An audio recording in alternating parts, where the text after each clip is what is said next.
Bapak Wakil Presiden, sehingga kami Presiden untuk memberikan arahan dan pada saatnya secara resmi untuk menutup acara Musrenbangnas tahun 2011 ini. Terima kasih. Wabillahi taufiq wal hidayah. Wassalamualaikum warahmatullahi wabarakatuh.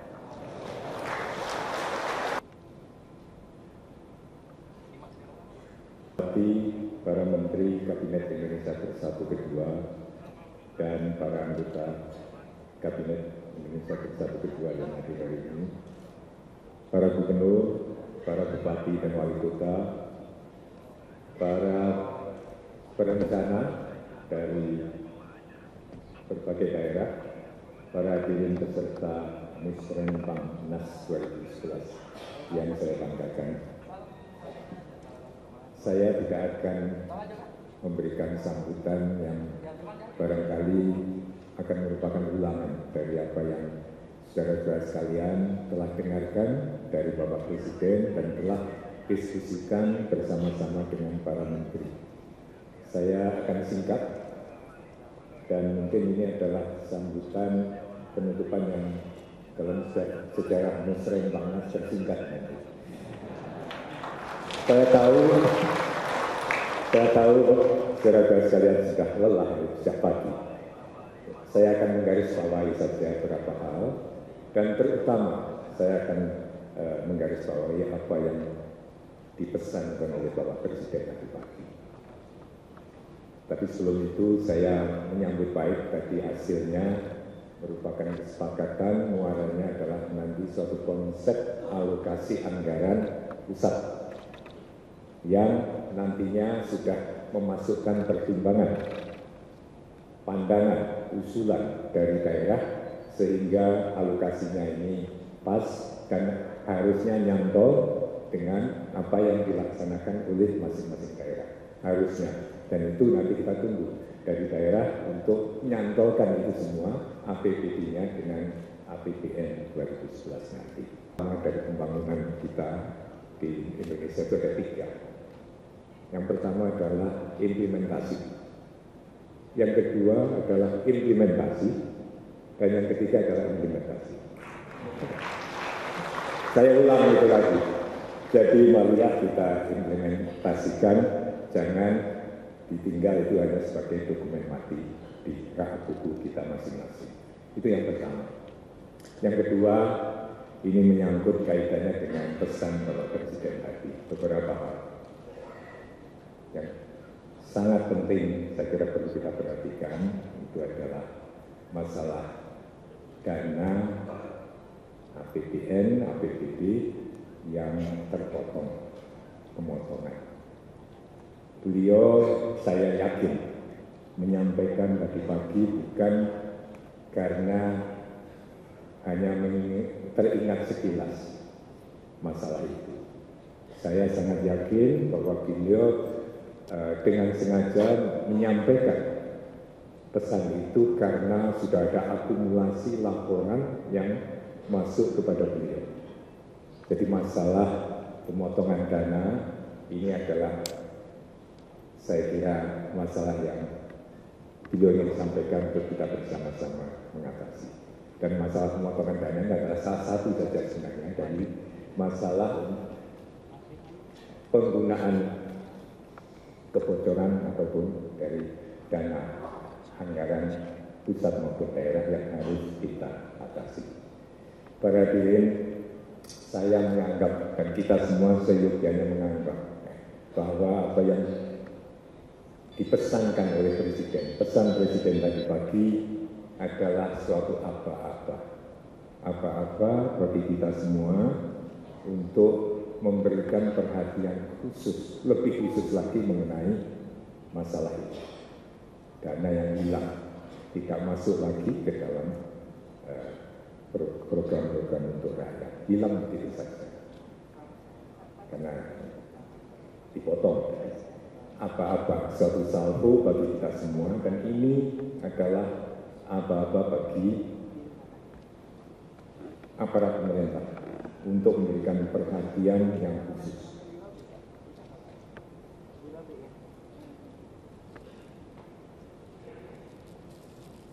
akan ada follow up nanti tentu.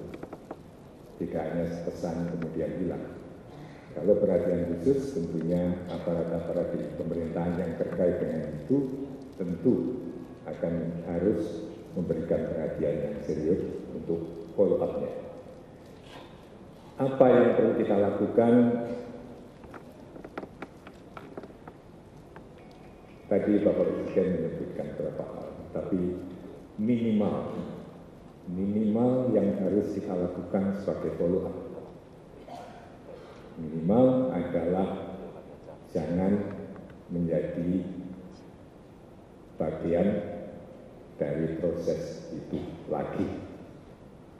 Mungkin kalau ke belakang kita bisa sampai tahun-tahun berapapun, tapi saya melihat pesan beliau itu terutama sekali adalah ke depan.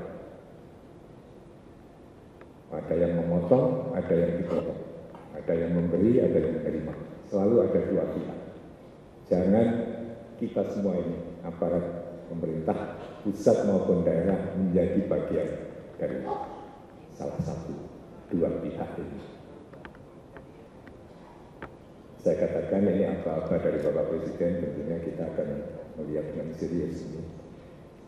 Saya kira fokus tentunya lebih produktif kalau kita dudukannya ke depan ini. Sejak saat ini sampai ke depan ini, barangkali jangan adalah yang menjadi bagian dari proses semacam itu. Ini tentu akan kita monitor perkembangannya. Itu minimal, maksimal bisa macam-macam. Tetapi salah satu langkah tambahan tadi Bapak Presiden mengatakan, kalau mengetahui, apalagi kalau merupakan bagian dari proses yang merasa tidak nyaman, laporkan. Dan kalau laporan, itu tentu laporan yang ada dasarnya, dan itu pasti akan ada langkah lanjut. Minimal kita tidak merupakan bagian dari itu. Mulai dari sekarang, on top dari itu, ya apapun yang bisa dilakukan untuk mengatasi masalah yang kronis ini. Saya kira anak cucu kita akan sangat berterima kasih kalau kita bisa mulai saat ini pun kita mulai memperbaiki situasi, suasana, kondisi dari sistem dan administrasi penganggaran kita. Itu yang saya ingin garis bawahi. Yang kedua adalah masalah, beliau menyebut masalah keamanan, masalah terorisme, masalah pertentangan horizontal dan lain-lain. Saya kira kuncinya, saya ingin garis bawahi ini adalah memang tugas kita bersama. Situasi di luar negeri menunjukkan bahwa hal seperti itu jangan dianggap enteng. Kita alhamdulillah sampai sekarang masih utuh, masih rukun secara umum, ada sedikit gesekan-gesekan tetapi secara umum sebagai bangsa masih merupakan satu bangsa, satu negara. Nah, kita jaga bersama. Itu saya kira pesan dari beliau, dan ini tugas kita semua. Memang jangan hanya pada Polri saja, tapi saya kira kita semua. Kemarin saya ketemu dengan beberapa Bapak Ibu Gubernur di satu kesempatan yang lain, bahwa Gubernur, Bupati, Wali Kota, bahkan sampai camat dan lurah itu adalah pengawal dari NKRI, pengawal terdepan. Bapak Ibulah yang nanti harus menjadi pandu pengawal dari NKRI ini, dan kita semua harus komited seperti itu. Dan intinya adalah koordinasi di pusat. Presiden akan memberikan instruksi-instruksinya kepada aparat pusat. Di daerah saya yakin Bapak Gubernur, Bapak Bupati, Bapak Wali Kota juga akan memberikan instruksi supaya di daerah masing-masing ada koordinasi bersama untuk mengamankan wilayah kita masing-masing. Itu yang ketiga. Yang keempat mengenai masalah pangan tadi. Saya kira saya nggak akan ulang tadi masalah global dan kita akan berkenaan dan sebagainya. Itulah yang terjadi di beberapa negara di mana sudah terjadi gejolak kenaikan harga, bahkan di beberapa bagian dari dunia yang agak miskin itu sudah terjadi gejolak sosial politik hanya karena kenaikan harga pangan. Kita harus hindari itu, dan untuk itu saya kira yang terutama bagi kita adalah kita naikkan bersama-sama all out produksi kita. Produksi dulu, jangan mikir yang lain. Produksi dulu dalam situasi seperti ini, amankanlah ketersediaan pangan dari dalam negeri. Tidak mungkin kita mengandalkan dalam situasi global seperti ini pengamanan ketersediaan pangan dengan mengandalkan impor. Dari dalam negeri harus kita tingkatkan. Ini artinya dalam waktu untuk jangka pendek, bulan Mei ini sampai dengan panen yang akan datang awal tahun depan. Setiap bulan jangan sampai ada yang terlewatkan, tanamlah. Dan ini saya kira semua daerah saya harapkan benar-benar para gubernur, bupati, wali kota kalau punya sawah silakan. Tapi saya kira bupati itu untuk benar-benar menggunakan masa ini setelah panen besar di daerah Jawa dan lain-lain ini. Saya kira panen besar yang akan datang tentunya bulan Februari Maret tahun depan. Di antara ini adalah masa yang risikonya tinggi. Gunakanlah lahan seoptimal mungkin. Nah, oleh sebab itu saya ingin nanti akan mengundang kantor Wakil Presiden akan mengundang dengan tentunya dengan Bapak Menko Perekonomian sama-sama saya mengundang untuk melakukan pengecekan instansi pusat bersama dengan daerah-daerah penghasil utama beras, terutama kita mulai dengan beras sampai dengan kabupatennya, yang kemudian kita cari informasi mana-mana dalam waktu 8-10 bulan ke depan ini yang perlu kita dukung bersama antara pusat dan daerah. Jangan ada bulan yang lepas, jangan ada lahan yang kosong. Sangat penting dalam jangka pendek ini untuk mengamankan pangan dalam negeri itu dengan cara itu. Dan oleh sebab itu nanti mungkin dalam waktunya tidak terlalu lama Pak Menko sama-sama saya akan mengundang. Saya akan mengecek apa masalahnya, kekurangannya apa, kita atasi bersama. Setiap daerah penghasil utama itu. Kalau semuanya nanti menjadi rapat besar seperti ini malah nanti hasilnya kurang tajam. Tapi yang akan kita pilih nanti penghasil utama, kabupaten penghasil utama, kita tanya bupati dan gubernur yang mengkoordinir apa yang perlu diupayakan untuk mengamankan sasaran produksi pangan yang sudah ditetapkan tahun ini. Apakah irigasinya, apakah pupuknya, bibitnya, benihnya, dan sebagainya. Kita ingin cek satu persatu dan kita ingin komitmen dari para bupati. Kita dukung dari pusat, peran bupati, gubernur sangat sentral menurut pandangan saya dalam mengamankan produksi atau sasaran produksi di masing-masing daerah.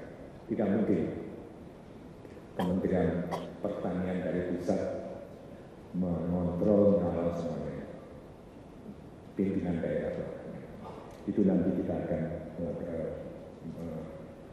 mengundang saudara sekalian.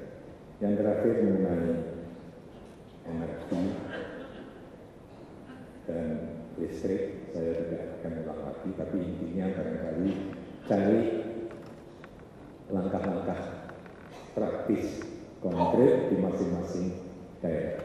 Bagaimana bisa menghemat listrik, dan itu yang paling awal, yang paling jelas di depan mata kita adalah penggunaan listrik listrik di kantor-kantor kita sendiri. Coba dicari, dicek pengeluarannya berapa, kalau bisa kita hemat. Kalau malam ya dimatikan, kadang-kadang tidak.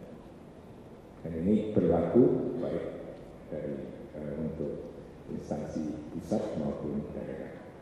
Itulah saya kira sambutan singkat saya, dan saya menyampaikan terima kasih atas partisipasi saudara-saudara sekalian. Sehari ini benar-benar ini suatu hari yang padat bagi saudara-saudara sekalian. Saya sempat istirahat sedikit di kantor, tapi saudara-saudara sekalian, Bapak Menteri ada sebagian besar itu bersama saudara hari ini. Ini adalah hari yang memberikan hasil yang saya kira akan bermanfaat bagi kita semua. Dan saya ingin menyampaikan selamat kembali ke daerah masing-masing, selamat bekerja, nanti kita ketemu lagi untuk ngecek apa yang bisa kita capai dari waktu ke waktu. Terima kasih, dan dengan ini saya nyatakan bahwa rapat kerja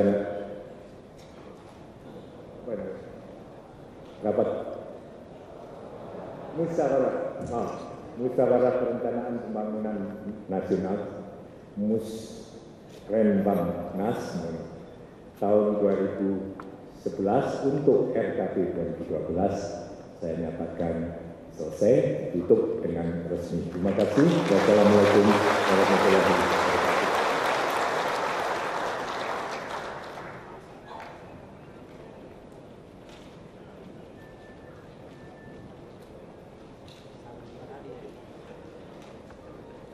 Hadirin yang kami hormati,